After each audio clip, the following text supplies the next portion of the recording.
Ya, bicara tentang legalitas rumah sakit, Bapak sekalian, bahwa rumah sakit ini sebenarnya kalau di awal ya sebelum lahirnya Undang-Undang Nomor 17 2023 tentang kesehatan diatur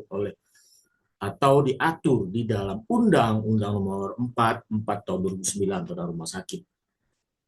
Walaupun Undang-Undang Nomor 44 tahun 2023 ini tidak lagi berlaku atau dicabut oleh Undang-Undang 17 2023 tentang kesehatan, namun demikian bahwa mengenai rumah sakit ini masih bisa mengacu. Tidak ada perubahan signifikan semenjak lahirnya Undang-Undang 17 2023.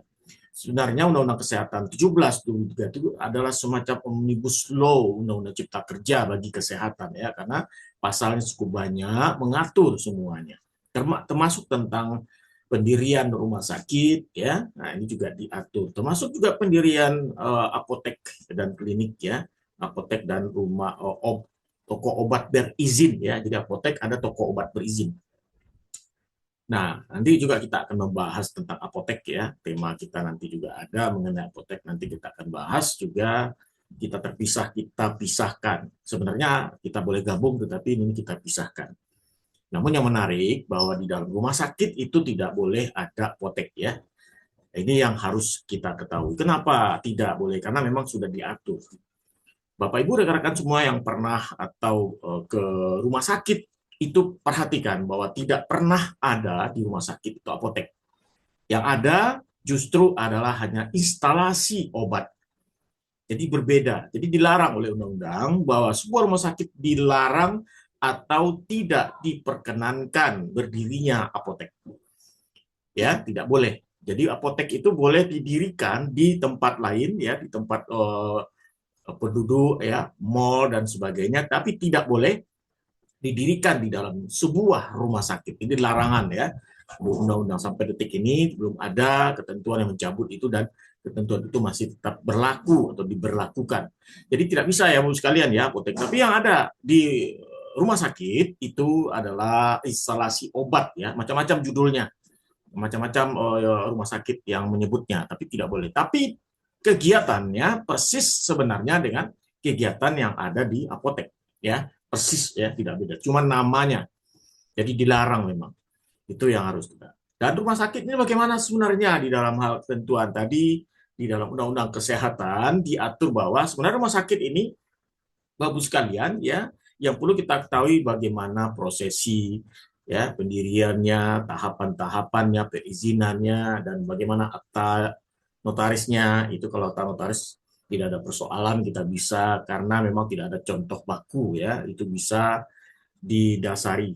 Cuma menarik bahwa dalam rumah sakit ini didirikan Bapak sekalian ya, dalam praktek ini dulu banyak yang didirikan dalam bentuk yayasan. Sehingga kemudian ketika itu berlaku Undang-Undang Yayasan 16 2001, ini menjadi problematika bagi pendiri atau pemilik rumah sakit yang notabene mendirikan dalam bentuk yayasan. Kenapa? Karena tatkala si pemilik rumah sakit yang mendirikan rumah sakit dalam bentuk badan hukum yayasan, mereka tidak mengacu pada Undang-Undang Yayasan terbaru 16 2001 ini. Ketika dia mendirikan yayasan bentuk badan bergerak dalam kegiatan rumah sakit, acap kali yang terjadi adalah dia itu sebagai pendiri dan atau sekaligus sebagai pengurus.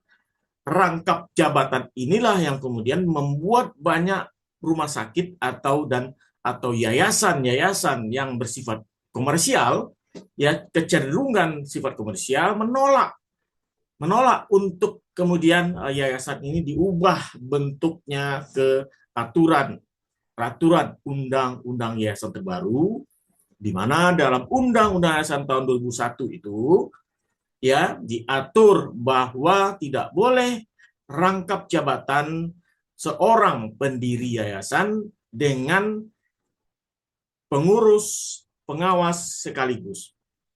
Kalau dulu rangkap jabatan bukanlah sesuatu hal yang tabu dan sering terjadi dalam praktek pemilik yayasan, misalnya rumah sakit tadi, dia merangkap sekaligus pemilik dan pembina yang bisa memutuskan, ya, memutuskan, memiliki kekuasaan, kewenangan yang tanpa batas. Itu yang terjadi dalam praktek kekinian. Kenapa banyak muncul pemilik yayasan rumah sakit itu, ya, menolak, mengubah atau menyesuaikan yayasan dalam bentuk aturan perundang-undangan terbaru. Ini jadi persoalan, Bapak Ibu sekalian. Maka kita perlu memahami dan mengetahui dalam aturan ini kenapa banyak sekali pendiri sebuah yayasan yang bersifat mengarah kecenderungan ke komersial itu menolak aturan seperti itu, ya.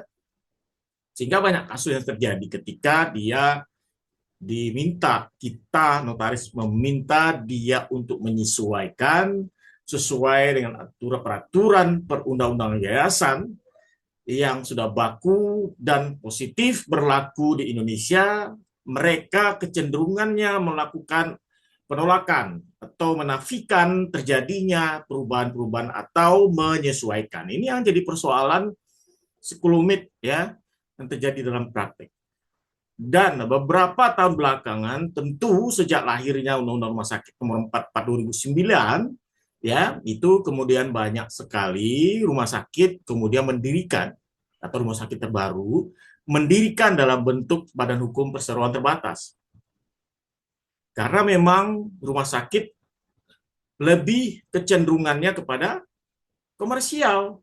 Padahal kalau dia tetap mendirikan rumah sakit dalam bentuk yayasan, sebagaimana kita tahu yayasan itu prinsipnya adalah tidak mencari keuntungan atau dikenal dengan istilah nirlaba. Ini yang menjadi